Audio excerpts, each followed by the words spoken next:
नमस्कार, स्वागत आप सभी का इस न्यूज बुलेटिन में। आप देख रहे हैं खबर दोपहर में, आपके साथ राजेंद्र देव।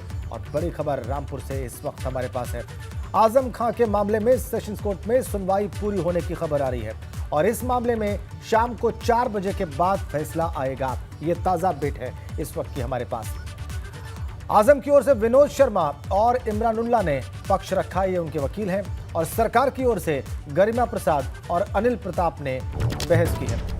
दोनों ओर से बहस पूरी हुई है कोर्ट में और अब ये फाइल फैसले के लिए चली गई है। 4 बजे के बाद फैसला आएगा। आजम की ओर से विनोद शर्मा और इमरानुल्लाह, ये 2 वकील हैं, और गरिमा प्रसाद और अनिल प्रताप, ये सरकारी पक्ष के वकील थे। दोनों ने अपने अपने मुवक्किलों की ओर से, यानी कि आजम और सरकार की ओर से बहस की और अब शाम के 4 बजे फैसला आएगा कोर्ट का। और इस फैसले पर टिका है कि रामपुर में आजम की सदस्यता फिलहाल वहां से जाएगी या अभी बरकरार रहेगी और वहां पर उपचुनाव होगा कि नहीं होगा। इसलिए शाम के 4 बजे के बाद का जो वक्त है वो रामपुर के लिए, आजम खां के लिए और समाजवादी पार्टी के लिए बहुत महत्वपूर्ण। फैसला सुरक्षित, ऑर्डर रिजर्व है। शाम के 4 बजे के बाद कोर्ट ऑर्डर देगी। बहस पूरी हो गई है। दोनों पक्षों के वकीलों ने अपनी अपनी बहस, अपने अपने आर्ग्यूमेंट्स कोर्ट के सामने रख दिए हैं, चाहे वो आजम खां के वकील हो या फिर सरकारी पक्ष के वकील हो। वकीलों के नाम हम आपको दिखा रहे हैं। गरिमा प्रसाद और अनिल प्रताप, ये पब्लिक प्रोसिक्यूटर्स थे। दोनों ओर से बहस पूरी हो गई है। सुनवाई पूरी। रामपुर से सबसे ताजा अपडेट। आजम खां के मामले में सुप्रीम कोर्ट के निर्देश के बाद सेशंस कोर्ट में रामपुर की सुनवाई पूरी हो गई है। मामले में 4 बजे के बाद फैसला आएगा और ये बहुत महत्वपूर्ण होगा, चूंकि ये ऑर्डर सुप्रीम कोर्ट का है और सुप्रीम कोर्ट ने आजम को यह मौका दिया है और ये मौका अब सेशन कोर्ट के पास है कि वो इस मामले में अपनी राय दे, अपना फैसला रखे। तो आजम खां के मामले में सुनवाई पूरी हो गई है। ये बड़ी और महत्वपूर्ण अपडेट इस वक्त रामपुर से हमारे पास। आजम की ओर से विनोद और इमरानुल्लाह, 2 वकील जिन्होंने बहस की, आर्ग्यूमेंट्स किए, और गरिमा प्रसाद और अनिल प्रताप सरकारी पक्ष के वकील थे। बहस पूरी हो गई। 4 बजे के बाद फैसला आ जाएगा। थोड़ा इंतजार और ये तस्वीर बहुत साफ हो जाएगी शाम 4 बजे के बाद। सेशंस कोर्ट अपना निर्णय दे देगा कि वो स्टे करता है इस मामले में या नहीं। सजा के फैसले पर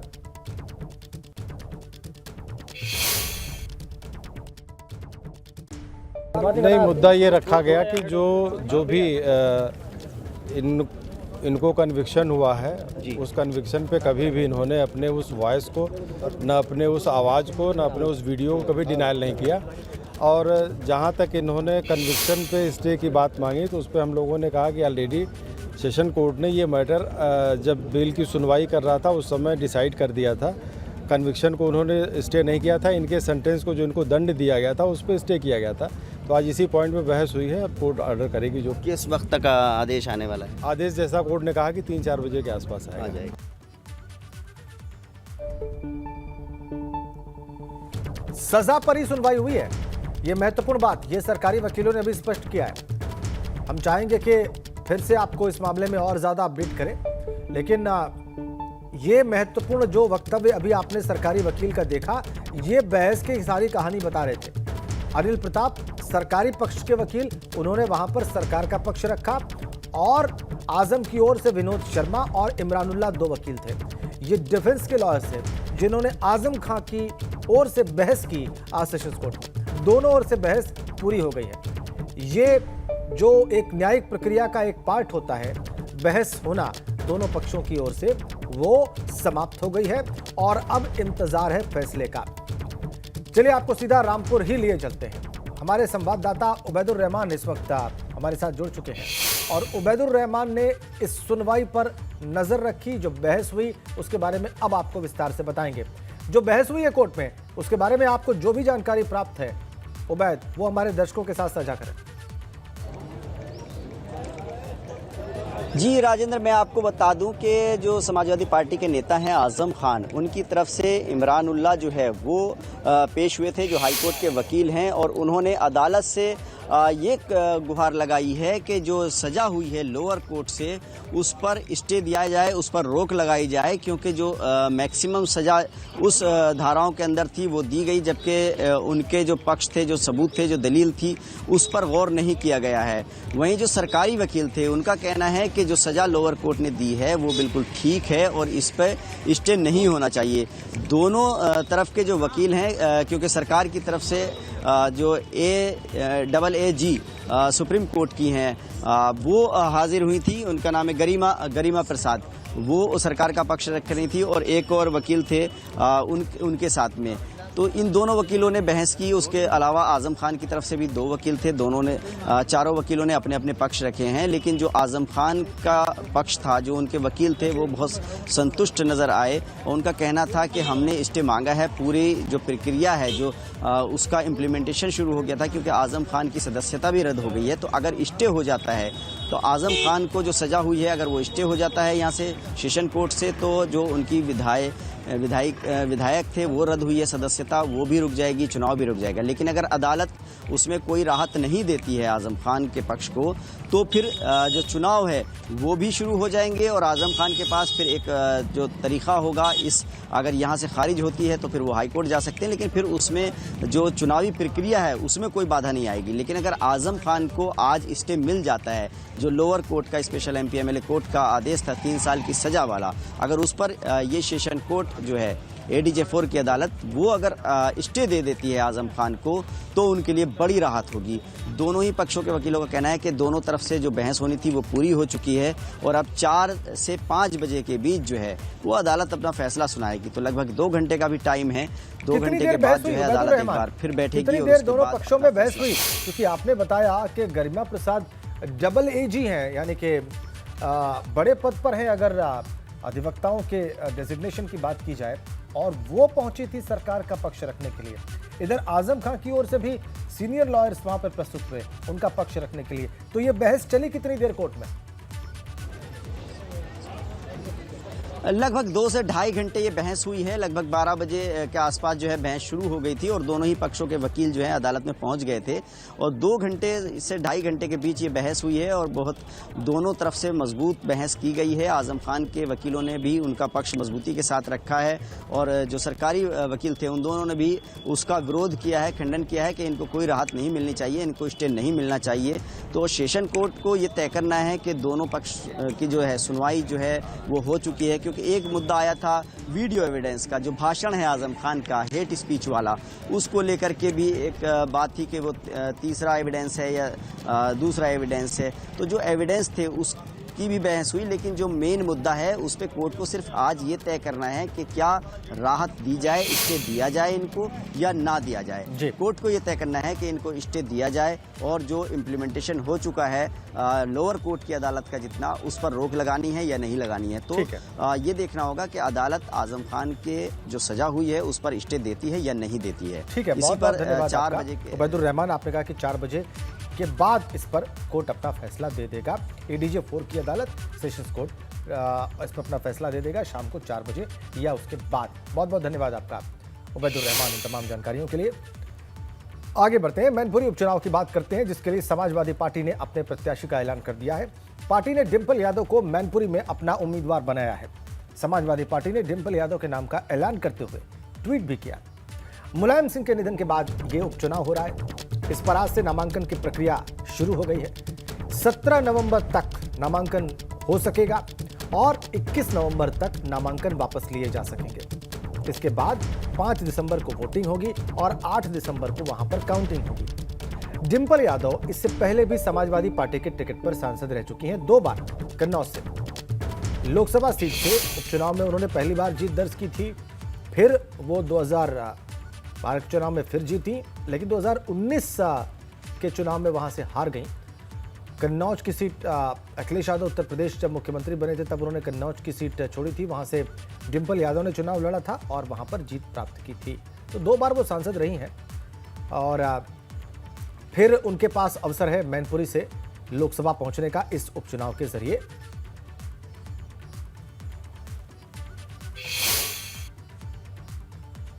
और समाजवादी पार्टी के प्रत्याशी घोषित होने के बाद सपा के प्रवक्ता अनुराग भदौरिया ने कहा कि पार्टी उम्मीदवार पर फैसला लेती है।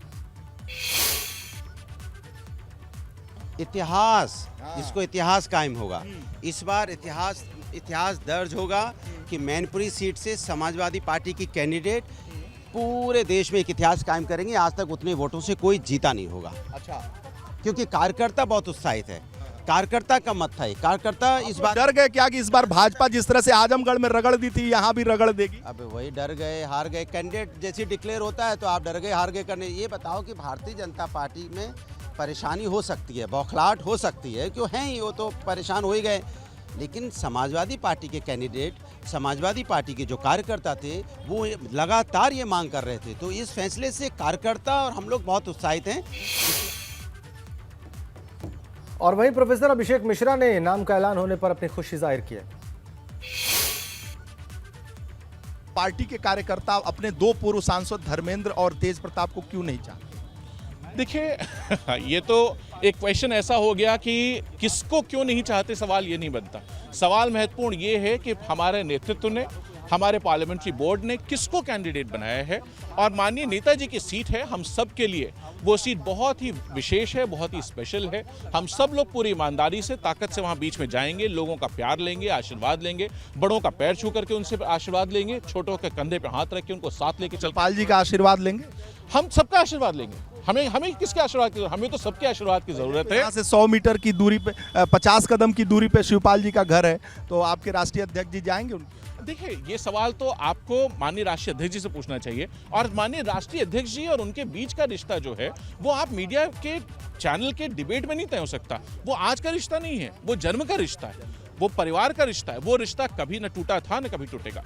आप बताइए, आपको लगता है कि बिना शिवपाल यादव के सहयोग के मैनपुरी की सीट आप लोग जीत पाएंगे? क्योंकि जसवंत नगर, मैं दर्शकों को बता दूं, जसवंत नगर वो विधानसभा सीट है जो सैफई गांव उसी में है। और जसवंत नगर समाजवादी पार्टी कई विधानसभा सीट हारती हुई जब आती है तो जसवंत नगर से चचा मुलायम सिंह यादव हो या पार्टी का कोई कैंडिडेट तेज प्रताप हो, उनको इतना मार्जिन दिलवा देते हैं कि हारी हुई बाजी भी पलट जाती है। तो जसवंत नगर उसी में है, बिना चचा के कैसे काम होगा? ये आपको किसने कहा कि बिना किसी के काम होने जा रहा? आपको किसने बताया? चचा तो कह रहे हैं कि प्रसपा असली सपा है। ये आपको किसने बताया? चचा बता रहे हैं। आपका सवाल ही गलत है। उन्होंने कभी नहीं कहा ऐसा। ऑन रिकॉर्ड अभी कहा चचा ने कि प्रसपा ही असली सपा है।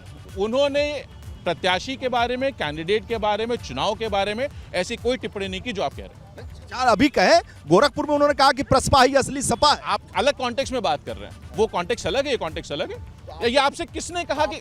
मैं तो कह रहा हूं आपसे कि 100% सब लोग मिल करके समाजवादी पार्टी की जीत सुनिश्चित करेंगे। आपको लगता है कि इमोशनल कार्ड खेला गया है कि बहू को उतार दे तो भाई चचा भी साथ देंगे? देखिए, जो मैनपुरी की जनता, जो हमारी लीडरशिप और जो हमारे पार्लियामेंट्री बोर्ड का निर्णय है, वो निर्णय है। That is the decision that we live with it. हमारा और आपका काम आज की तारीख में, आपका नहीं, आपका तो सवाल पूछना है, लेकिन हमारा काम यह है कि पार्टी ने जिसको प्रत्याशी बनाया है, हम सब समाजवादी लोग मिलकर के मैनपुरी की जनता के बीच जाकर के उसको जीत पे निर्णय लें। सपा विधायक रागिनी सोनकर ने डिंपल यादव को प्रत्याशी बनने पर अपनी खुशी जाहिर की। बात हुई आप? बस हाँ, अभी जस्ट कॉल पे बात हुई है। अभी राष्ट्रीय अध्यक्ष जी से आशीर्वाद लिया, उन्हें कंग्रेचुलेट किया। भाभी के पास ही जा रही हूँ। भाभी के पास जा रहे हैं? जी जी। तो हौसला देने, शुभकामना देने, सब कुछ फोन पे क्या बात? फोन पे बस उन्हें कंग्रेचुलेट किया, उन्होंने अपने पास बुला लिया। So going to meet her. खुश लग रही थी? बहुत बहुत। साथ में प्रचार होगा? इतनी खुशी मेरी दिख रही है, उतनी खुश वो है। खुशी तो इतनी लग रही है कि आप ही लगता है MP हो गई मैनपुरी। भाभी बन गई मतलब मैं बन गई। और क्या है, भाभी ने इनको बनाया। अब भाभी की वजह से तो मैं हूँ आपके सामने। ये कह रहे हैं आपके पिताजी की भाभी ने ही आपको बनाया? बिल्कुल। आपका टिकट वही दिलवाई थी क्या? बिल्कुल। उन्हीं के कोटे से थी क्या? अब मुझे कोटा नहीं पता, बट इतना पता है कि भाभी के आशीर्वाद से मैं यहाँ पे हूँ।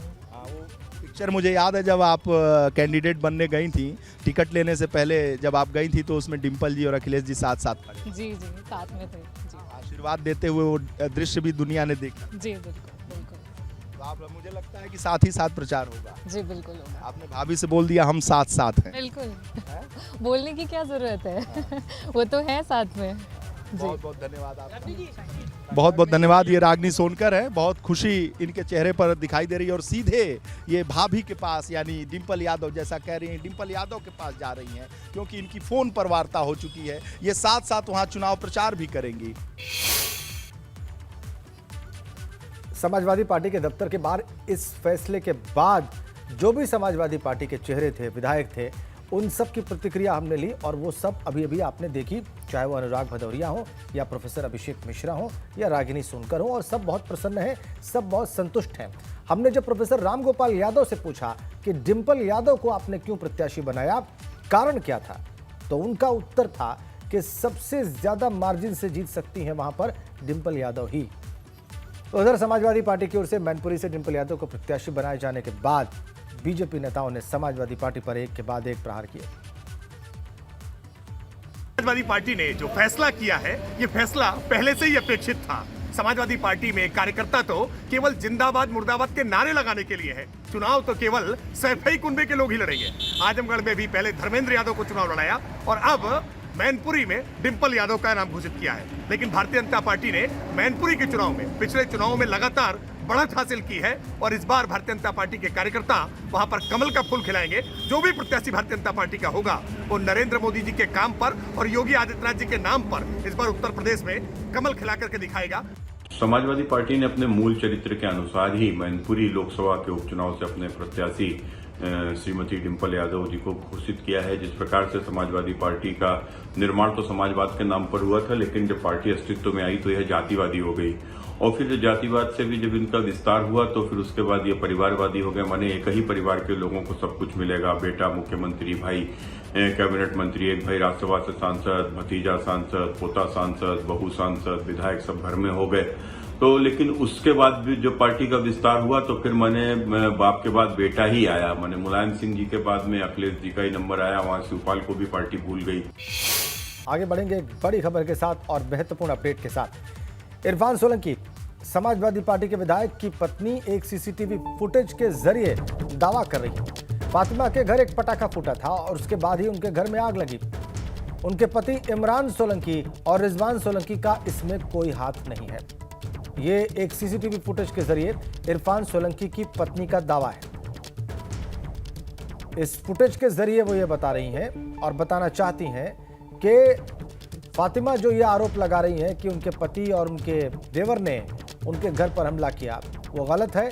पटाखा फूटा था और उसके बाद उस घर में आग लगी जिसमें फातिमा थी, उसी चिंगारी से आग लगी।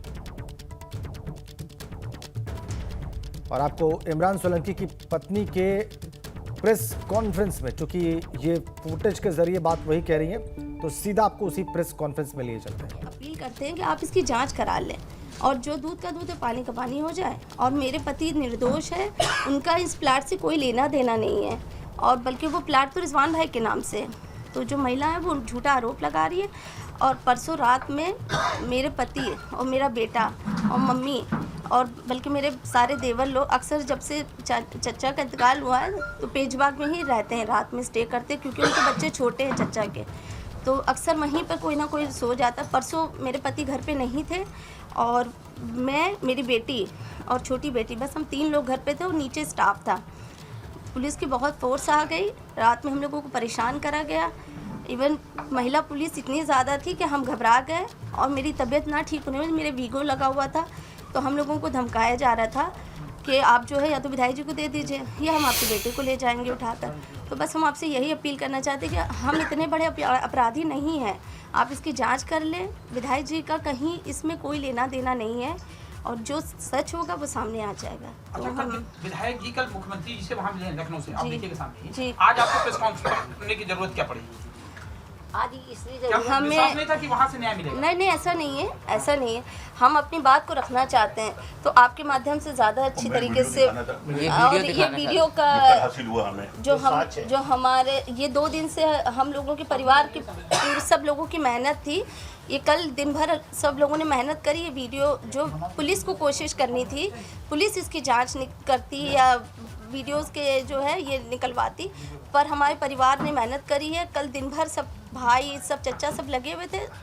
ये वीडियो हमें आपको दिखाना था, इसलिए आज आपको बुलाया गया। पुलिस ने कोई रात में बहुत ज़्यादा बदतमीजी की थी कुछ? परसों रात में हाँ बहुत ज़्यादा तो नहीं, पर हम इस तरीका का व्यवहार कभी पुलिस का हम लोग ने अपने लिए नहीं देखा था, तो परसों बहुत ज़्यादा हम घबरा गए थे। ये प्लाट को लेकर क्या विवाद है, किस तरह का ये प्लाट? वो हमें नहीं मालूम। प्लाट का ये विवाद है कि प्लाट है उस औरत का है नहीं, लेकिन उसके अलावा भी वो औरत झूठी मूठ के लिए एक तो वहाँ कब्जा करे हुए, उसके पास कुछ वैसा बताए खाम खाई हमारे बच्चे को परेशान करती है, कुछ न कुछ उन पे आरोप लगाती है। इसलिए नहीं सोचे कि उनके पापा नहीं है, उनके पापा नहीं तो क्या मंत्री जी है और बाकी सब लोग हैं, सब लोग जरूर हमारे बच्चों का साथ देंगे और सच का साथ देगा इंशाल्लाह। अच्छा आग लगी तो आप लगती है इसका जांच होनी चाहिए जिसे भी बिल्कुल, तो क्यों खाम खाई हम लोग नहीं। कल जब ये गए थे लखनऊ तो इन्होंने अखिलेश भैया से भी कहा है कि आप जो है देखें सो, तो भैया जो है 10 विधायकों की टीम को भेज रहे हैं, तो हमें उन पे भी भरोसा, वो हमारा परिवार है, तो वो भी वहाँ से उन्होंने भेजा है, कमिश्नर साहब से कहलवाया है कि आप जो इसकी जांच करा लें। हमारे लिए अखिलेश भैया पहले हैं और हम मुख्यमंत्री जी से भी और कमिश्नर साहब सब लोगों से हम अपील करते हैं। और ये क्योंकि मामला बिल्कुल क्लियर है, इसमें कोई जगह पे हम लोग कब्जा नहीं कर रहे हैं और रिजवान भाई के नाम से है पेपर, तो वो पेपर रिजवान भाई कह रहे हैं हम दिखा रहे हैं, वो महिला भी कुछ अपना दिखा दे एविडेंट कि हम मेरे पास कोई सबूत है, महिला अपने पेपर दिखा दे, हम अपने दिखा रहे हैं। अच्छा सब कुछ सही था तो फिर विधायक जी और उनके भाई को भागने की जरूरत क्या? अरे तो भागने तो क्या करेगा इंसान, भागने की कोई बात नहीं है, घर पे थे नहीं, भागने की कोई बात नहीं है पर वो वक्त जब आएगा जब सामने आ जाएंगे, ऐसी बात नहीं है। समाजवादी पार्टी का जो डेलीगेशन है वो आज आने वाला था, 2 दिन टल गया है, क्या माना जाए समाजवादी पार्टी इस मामले से किनारा कर रही है, आप लोगों को लड़ाई खुद लड़ो नहीं ऐसा नहीं है, वो हमारा परिवार है, वो हमेशा साथ रहा है हमारे, हम उनके साथ है, वो हमारे साथ है। कोई निजी काम या कुछ वजह से टल गया होगा, बाकी ऐसी कोई बात नहीं। कल गवर्नर महोदय आ रही हैं, इस चक्कर में आप लोग वहाँ लगे रहेंगे, उनसे भेंट नहीं हो पाएगी आपकी, इस चक्कर में बढ़ा दिया गया। शुक्रिया, बहुत बहुत शुक्रिया। आज हम लोगों का कुछ काम भी था इसलिए इरफान सोलंकी की पत्नी कह रही है कि ये फुटेज है, सीसीटीवी फुटेज है, पटाखे की चिंगारी की वजह से घर में आग लगी, उनका कोई दोष नहीं और इस प्लॉट से उनके पति का कोई लेना देना भी नहीं।